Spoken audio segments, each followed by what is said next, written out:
My name is Ellis Treese, and I work at Soso Bear Films as the head VFX artist and video editor, but it wasn't always that way.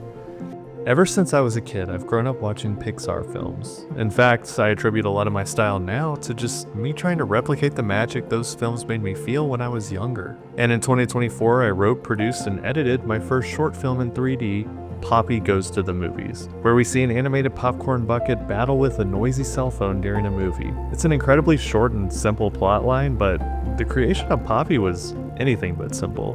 Cut to 2020.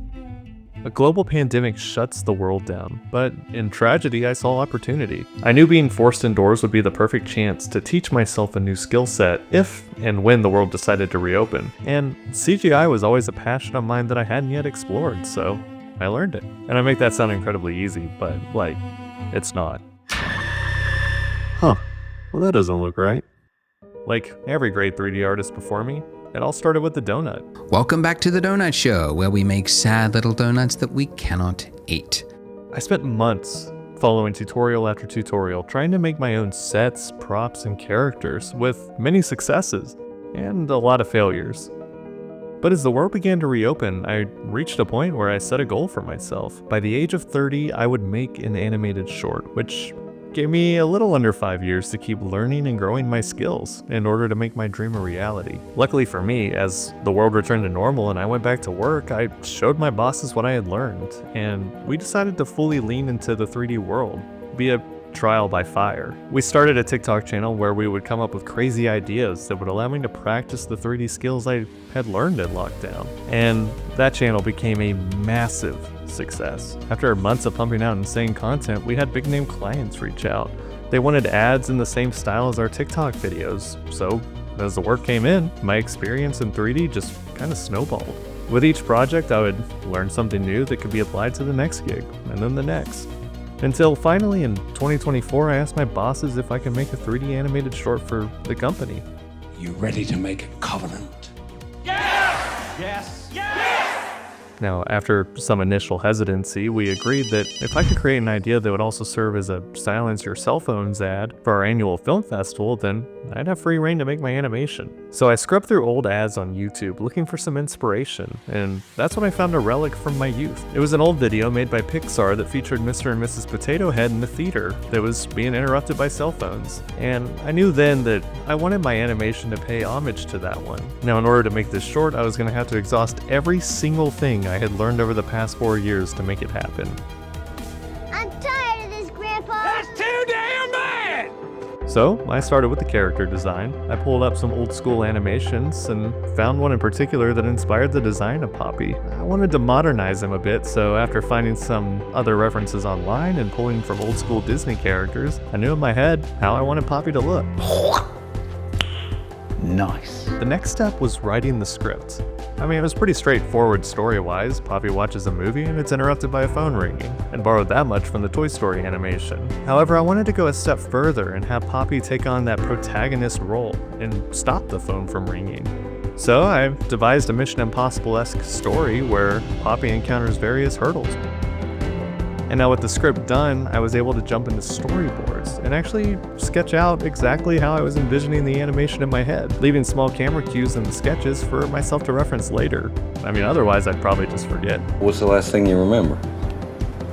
Then the last step to pre-production was figuring out exactly how I'd make the theater set in 3D. I mean, with all the reference photos online being wildly different from one another, I didn't really know where to start. Luckily for me, around that time, we decided to do a team building day where we all went to the movies to watch Alien Romulus. 10 out of 10, by the way.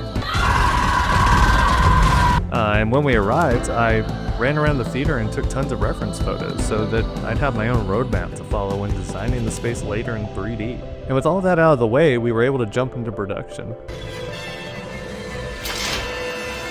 This is where the fun begins. And the first hurdle immediately was designing Poppy. I knew how I wanted him to look, but the hard part was figuring out how to pull it off. So I landed on designing the torso from a simple cube shape and then making a sphere shape that had the popcorn generate on top of it. For the eyes and mouth, I went to After Effects and designed a ton of 2D facial expressions that I could swap between in Blender, which ended up saving me loads of time that would have gone to animating eyes and the mouth in 3D. It would have been a huge hassle. Next, I created all of my cameras for each shot and put them program into the scene along with a placeholder Poppy so that I could figure out all the digital moves that I'd want. Kinda looked like this.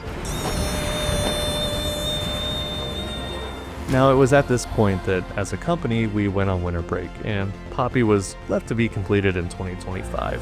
Now, the only problem was I still had all of the animating to do, which is also my weakest area in 3D. And the festival was going to be in 2 weeks after we returned to office. So in between planning an engagement and spending time with friends and family, I dedicated a lot of my break to just learning some of the do's and don'ts of animation, so that when I'd come back to the office, I'd be able to quickly animate and render all of Poppy's scenes for the short. Give my creation life! After some final sound design and polishing, I managed to finish Poppy Goes to the Movies just a couple days before the film festival, and also meet my goal of making an animated short by 30. I think the real reward was just the amount of fun I had during the entire process. Sitting at the festival and watching Poppy on the big screen, I realized that every late night, every failed render, and every tiny step forward had led to this moment. At the end of the day, each of those moments are what guided me to where I am now. And by all means, I still have a lot of room to grow, but I mean, that's the fun of it, right? Just enjoying the process and being amazed at all you can achieve. Now, without further ado, I present to you Poppy Goes to the Movies.